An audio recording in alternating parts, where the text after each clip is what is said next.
Mesdames et messieurs, bonsoir et bienvenue dans l'invité de la rédaction.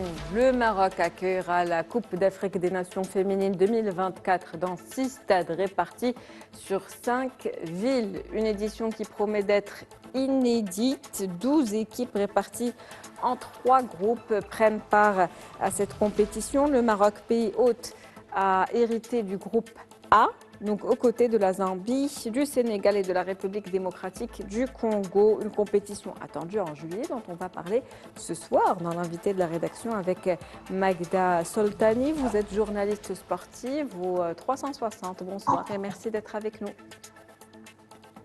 Bonjour, merci de m'avoir sollicité. Alors, cette CAN, l'édition 2024 donc de cette CAN, quels en sont tout d'abord les enjeux ? Eh bien, les enjeux de cette CAN, je dirais d'abord qu'ils sont premièrement sportifs. Le niveau des Marocaines du sport féminin, du football féminin au Maroc a considérablement augmenté, il s'est amélioré. Déjà, à l'édition 2022 qui a été tenue au Maroc, on a eu un record d'affluence pour la finale Afrique du Sud-Maroc, finale que le Maroc a perdue malheureusement. Mais on a eu plus de 50 000 spectateurs au complexe sportif Moulay Abdallah. Donc aujourd'hui, l'enjeu, c'est vraiment de poursuivre cette amélioration. On le voit du coup avec l'organisation de cette CAN 2024 qui est déplacée en 2025, juillet 2025, ainsi que la prochaine CAN 2026 et les mondiaux U17 féminins pour les 5 prochaines années. Donc ça veut dire ce que ça veut dire. Le Maroc veut faire briller la discipline aujourd'hui. Et depuis 2017, la Fédération d'ailleurs royale marocaine de football investit, déploie des efforts considérables pour faire briller le football féminin. Ils ont créé des machines à but aujourd'hui comme Rizlan Shebak, qui sont justement la preuve de cette envie de vouloir faire grandir le football féminin au Maroc. Donc vraiment, les enjeux, je dirais plutôt qu'ils sont tout d'abord sportifs, faire briller la discipline au Maroc à l'échelle continentale mais aussi mondiale. Faire briller donc le football féminin au Maroc, mais aussi sur le continent, faire briller le football, qu'il soit féminin ou masculin de manière générale. En tout cas, l'effort est là, il est déployé pour qu'on atteigne cet objectif. Quelles sont les attentes par rapport à cette édition ? Eh bien, tout d'abord, gagner cette édition. Comme je l'ai dit, les Marocaines sont allées juste en finale en 2022. On a noté que les joueuses sont de plus en plus fortes, non pas qu'au Maroc, mais en Afrique en général. Et donc aujourd'hui, l'idée, c'est vraiment de gagner cette CAN féminine qui est organisée à domicile, mais aussi on a de la chance parce que temporellement parlant, prochainement on va avoir la CAN 2026, aussi les qualifications pour la Coupe du Monde 2027. Donc c'est vraiment de mettre un coup d'accélérateur aujourd'hui et de gagner. Simplement. Que pensez-vous des stades qui ont été sélectionnés donc, dans 5 villes, comme je le disais, Casablanca, Rabat, Oujda. Il y a également le stade de Berkane qui a été sélectionné, mais aussi Mohammedia. Voilà, j'en avais oublié un. Que pensez-vous de ces stades ? Est-ce qu'il y aura des difficultés ou peut-être des défis à gérer au niveau peut-être logistique et au niveau de la connectivité, parce qu'on parle de 6 stades qui sont répartis sur 5 villes du Royaume du Maroc. Moi, je pense que justement, le choix de répartir cette CAN partout dans le Royaume, c'est très annonciateur de ce qui se passe ici au Maroc en termes de football, que ce soit pour les femmes les femmes comme les hommes. On a une prochaine CAN aussi en décembre qui est super importante. Je pense qu'aujourd'hui, répartir la CAN sur 5 villes différentes au Royaume, c'est juste montrer de quoi le Maroc est capable. En termes de logistique, je pense qu'il n'y aura aucun problème. Ce n'est pas un entraînement pour la prochaine CAN parce que c'est une CAN, mais c'est dans la continuité, c'est de commencer à s'étendre de partout dans le royaume et ça donne une visibilité monstre à des régions du Maroc qu'on n'a pas l'habitude de voir une grande compétition d'envergure comme Oujda ou Berkane, même si Berkane va bien en termes de foot. Donc, je pense que c'est bien fait de choisir plusieurs villes du royaume qui ont des magnifiques stades, qui sont très légendaires, qui ont déjà accueilli aussi des compétitions d'envergure comme celui de Mohamedia. On a eu une CAN dernièrement U17. Donc oui, je ne pense pas qu'il y aura de problème en termes de logistique. C'est un défi et de toute façon, le Maroc s'apprêtait à relever le défi dans les prochaines échéances. Donc c'est le moment ou jamais. Les Lionnes de l'Atlas, en tout cas, font partie du groupe A, je le disais tout à l'heure, en préambule, aux côtés de la Zambie, du Sénégal et de la République démocratique du Congo. Est-ce que c'est un groupe difficile? Je pense qu'aujourd'hui,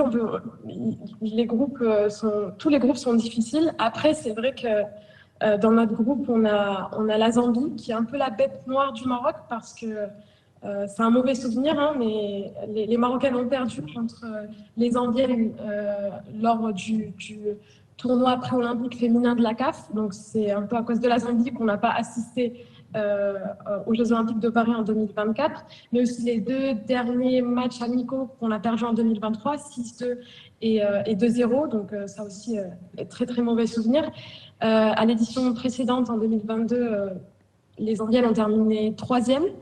Bon, juste derrière le Maroc parce qu'elles ont terminé deuxième, mais ça en dit long sur le niveau des Zambiennes et même le sélectionneur de l'équipe féminine nationale marocaine avait parlé d'une grande, Jorge Vilda avait parlé d'une grande nation de football avec des joueuses très fortes lors de la défaite pour Paris 2024.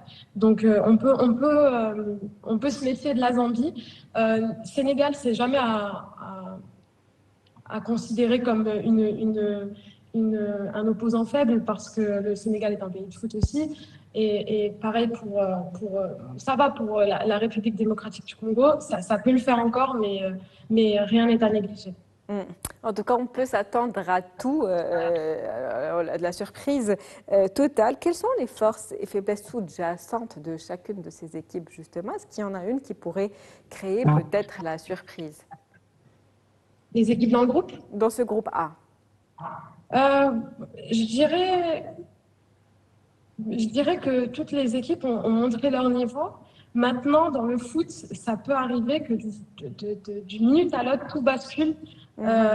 Chacun a un niveau. Moi, je vois surtout le Maroc nous surprendre et gagner cette coupe. Et justement, se venger de la Zambie après ces défaites précédentes. Donc moi, je dirais plutôt surveiller les Marocaines parce qu'elles sont déterminées, elles sont à domicile. La dernière CAN, on a terminé deuxième, on a joué la finale. Cette fois-ci, je pense que leur motivation, c'est vraiment de garder justement la coupe à la maison. Et on a hâte en tout cas de voir ça. On espère qu'elles vont gagner, bien évidemment. Quel est l'impact de l'organisation de cet événement, plutôt de cette CAN féminine, sur justement le sport féminin, que ce soit au Maroc, mais aussi sur le continent africain? Déjà, l'impact, il est forcément positif. Déjà, tout d'abord, il y a plusieurs domaines où il y aura un impact, mais tout d'abord, la réputation, l'image du Maroc vis-à-vis du sport féminin, mais aussi de l'économie du Maroc, avec toute l'attraction touristique que ça englobe, d'organiser une CAN. Je dirais aussi que l'impact sera sur le plan sportif, avec un meilleur niveau, parce que ces dernières années, on a eu un niveau qui a augmenté chez les joueuses au Maroc, mais avec ces grandes compétitions d'envergure, ça donne de la motivation, ça donne envie d'autant plus s'entraîner, de montrer l'image du Maroc, de porter le maillot du Maroc. Donc je pense qu'il y aura un impact vraiment sur le niveau. Comme je l'ai dit tout à l'heure, on accueille plusieurs grandes échéances qui arrivent. Les CAN féminines, les 5 prochains mondiaux U17 féminins, l'impact ne peut être que meilleur aujourd'hui, tant sur le plan sportif que économique, que sociétal. Maintenant, je pense que ce qui est important aujourd'hui, c'est, vu qu'on est déjà lancé sur ces grands rendez-vous, il faudrait travailler sur l'impact qu'il y a à l'échelle nationale. Alors, le Maroc a fait d'énormes efforts quant à la considération du football féminin et du sport féminin en général au Maroc, mais il y a quand même encore des petites coquilles sur des présidés, par exemple. Et aussi, je pense qu'il y a un gros manque de visibilité aujourd'hui parce qu'on accueille des Cannes, on accueille des mondiaux, c'est super, c'est magnifique. Maintenant, il faudrait mettre le coup de projecteur qui manque, médiatiser la chose, diffuser les matchs à la télé pour attirer de l'engouement aussi sur les réseaux sociaux qui sont, qui sont super importants de nos jours. Et donc, c'est vraiment faire franchir un nouveau cap à la discipline, bien plus que le plan sportif, mais vraiment sur le côté visibilité, pour que ça puisse vraiment aussi attirer des investisseurs et voilà, il y aura des retombées économiques tôt ou tard, donc voilà, il faut travailler sur la médiatisation, mais l'impact ne peut être que positif. Donner un petit peu plus de visibilité ou beaucoup plus de visibilité, comme vous l'expliquez, c'est bien au football féminin particulièrement, un football qui est de plus en plus, qui a de plus en plus de notoriété. Ces joueuses marocaines sont de plus en plus suivies, elles font notre fierté. On attend de grandes choses d'ailleurs d'elles, justement. Est-ce qu'il y a une joueuse en particulier, une des Lionnes de l'Atlas, qui se distingue ou une qui est plutôt favorite ou l'une des joueuses, enfin une joueuse en qui on a beaucoup d'attentes et d'espérances aujourd'hui, qui sort du lot? Franchement, si je devais en citer une, ce serait vraiment Rizlan Chabak, qui pour moi porte. Elles sont toutes extraordinaires. Je ne veux pas réduire toute une équipe à une seule personne, mais c'est une de mes favorites parce que c'est quelqu'un qui a vraiment travaillé pour ce qu'elle voulait, qui a porté une équipe, qui a été élue une des meilleures, pardon, à la dernière CAN 2022 avec deuxième nombre de buts le plus inscrits. Elle est super comme fille, elle montre vraiment l'image que le Maroc essaie d'emmener. Justement, c'est un des produits, un des fruits de la fédération qui a, en 2017, commencé le travail sur le football féminin. Et donc, elle s'est entraînée, elle a répondu présent et elle a toujours été là.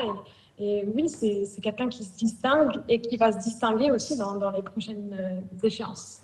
Merci à vous, Magda Sultani, pour cette analyse. Je rappelle que vous êtes journaliste sportive au 360. C'était un plaisir de vous avoir comme invité de la rédaction ce soir. Merci à vous. C'est la fin de l'invité pour ce soir. On se retrouve demain avec un nouvel invité, nouveau sujet. Très bonne soirée.